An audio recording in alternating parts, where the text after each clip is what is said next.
Imagine being a 21-year-old boy who flees from home to work on a family farm in Utah. And one day, in 1927, when you go back home to see your family, you transmit the first electronic television image in history. Philo Farnsworth, a boy who sketched out the design of the television when he was 14 years old in science class. He was supposed to die at 64 with no money and be bitterly disappointed. He couldn't watch his invention. Television caused him such great depression. So, how did someone who was considered an inventor turn into a broken man? How was the boy who invented television ruined by corporate greed? Philo Farnsworth was born into a rural lifestyle in a rustic home built from logs located in the state of Utah. His parents had to wait until he was 12 years old before they could obtain access to power, as the family was completely without electrical energy prior to that time. As soon as the electricity arrived on their farm, Philo became enthralled with everything electrical and began to take every electronic device he could find apart in order to learn how they worked. By the time Philo was just 14 years old, he was already conceptualizing a method to send images over electrical wires, even though numerous scientists had claimed that such a task would be impossible.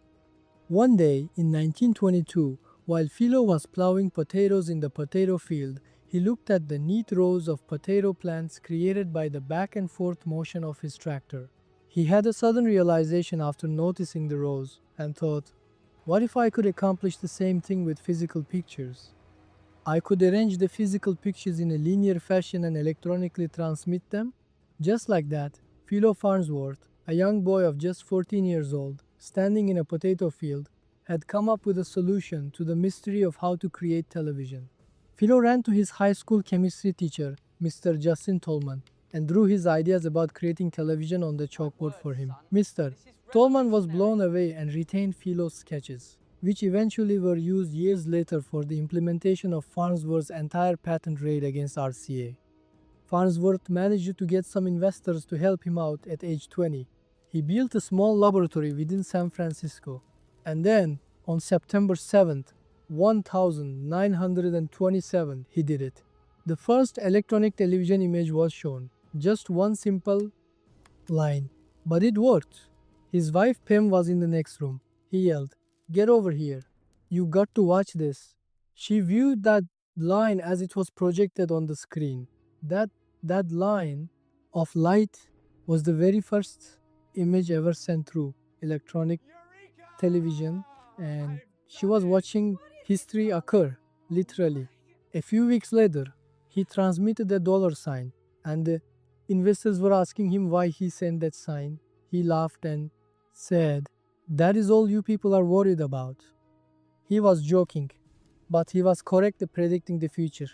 At an age of 21, Philo Farnsworth invented something that would change human civilization.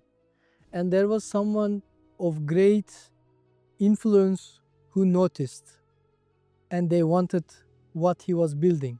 The largest electronics manufacturer in the world was RCA, Radio Corporation of America. Its head, David Sarnoff, was determined to take control of television come hell or high water. So in 1930, RCA dispatched one of its top engineers for a visit to Farnsworth's lab. Philo was eager to demonstrate everything he could do and entertained him for 3 full days. Bad move. A few months after Philo showed off all of his cutting-edge television technology, RCA came out with its own version of electronic television that looked very much like Philo's original designs. Then RCA approached Farnsworth and offered him $100,000 for his patents. This seemed like a great deal because at that time Farnsworth was broke and fighting to keep his business alive. However, the catch was that he would have to work for RCA and his invention would no longer be his. Philo declined. RCA then went to war with Farnsworth. They filed numerous lawsuits against Farnsworth, claiming that their engineer had invented television before Philo. This costly legal battle continued for many years and drained Farnsworth of every dime he had. He was just a kid from a farm fighting against the largest corporation in America. The odds did not look very good. However, the man who had been Philo's teacher, Justin Tolman, still had the original sketches Philo drew in 1922 to demonstrate what television technology should be capable of doing.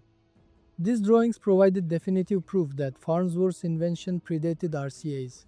In 1934, the US Patent Office came down in favor of Farnsworth, thus recognizing him as the true inventor of television. The small kid had defeated the huge corporation. But, as it has been said, giants do not stay defeated. RCA appealed more than should have been necessary.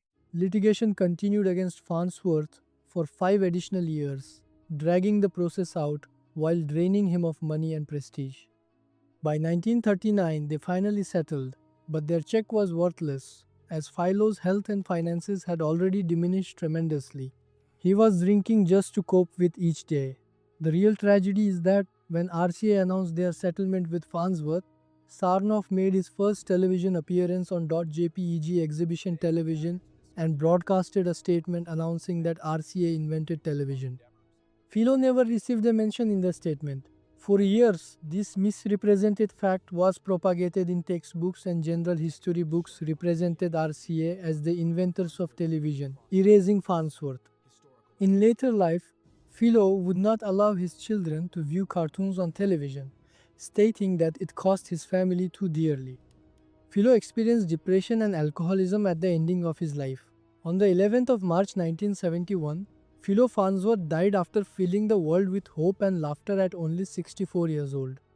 The younger man who demonstrated his brilliance at 14 by inventing television had lost all and died in oblivion. Today there are over 2 billion TVs in the world. But ask anyone who invented it. Most have no idea. It took until 1999 for Time magazine to finally recognize Farnsworth as one of the 100 most important people of the century. By then, he'd been dead 30 years. He was a genius. He invented something that changed everything. He won every legal fight and still lost it all. Because sometimes genius isn't enough when you're up against a corporation with unlimited money. Philo Farnsworth was brilliant. He just wasn't lucky. Subscribe for more stories of forgotten geniuses. History is written by corporations. But someone needs to remember the unlucky ones.